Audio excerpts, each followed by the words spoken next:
Gas সংকটে জনভোগান্তি চরমে পৌঁছেছে। বাসাবাড়ির পাশাপাশি প্রভাব পড়েছে মানুষের যাতায়াতেও। রাস্তায় দেখা যায় গণপরিবহনের স্বল্পতা, এদিকে গ্যাসের জন্য সকাল থেকে পাম্পগুলোতে দেখা যায় দীর্ঘ লাইন। এ বিষয়ে বিস্তারিত জানাতে গাজীপুর থেকে যুক্ত হচ্ছেন সহকর্মী মোহাম্মদ আল আমিন। আলামিন, আপনি বর্তমানে যে ফিলিং স্টেশনে রয়েছেন সেখানকার সার্বিক চিত্র কেমন দেখছেন আমাদের জানাবেন। গ্রাহক ও পাম্প কর্তৃপক্ষ কি বলছে? রাব্বি, আমি এই মুহূর্তে দাঁড়িয়ে আছি গাজীপুরের ঢাকা ময়মনসিংহ মহাসড়ক শ্রীপুর এলাকার একটি সিএনজি স্টেশনে। সেখানে গাড়ির দীর্ঘ লাইন নেই।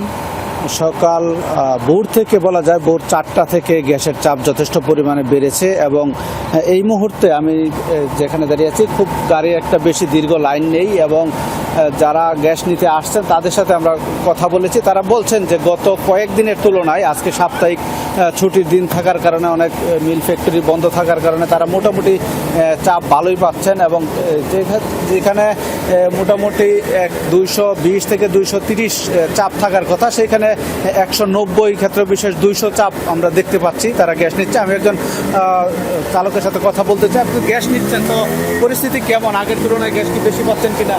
আগের চেয়ে অনেক খারাপ। এখন আপনার অন্য পাম্পে 200 থাকতো, এখন 120, 100। আজকে কেমন পাচ্ছেন? আজকে আলহামদুলিল্লাহ এটার মধ্যে খুব ভালোই পাইতেছি। আগের তুলনায় আজকে প্রায় 180-র মতো আছে, কিন্তু এই পাম্পটার মধ্যে সবসময় বেশি থাকে 250, 200 এরকম। কিন্তু আজকে মোটামুটি অন্য দিনের চেয়ে একটু তুলনায় ভালো পাইছি।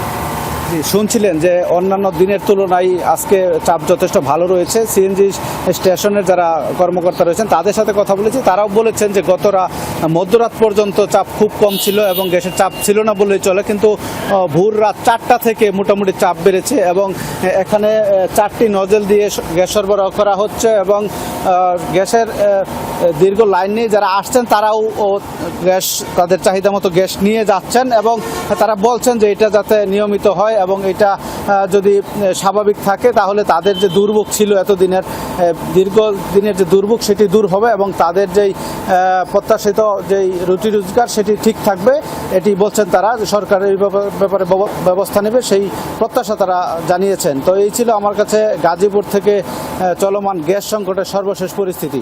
আলামিন, আপনাকে ধন্যবাদ।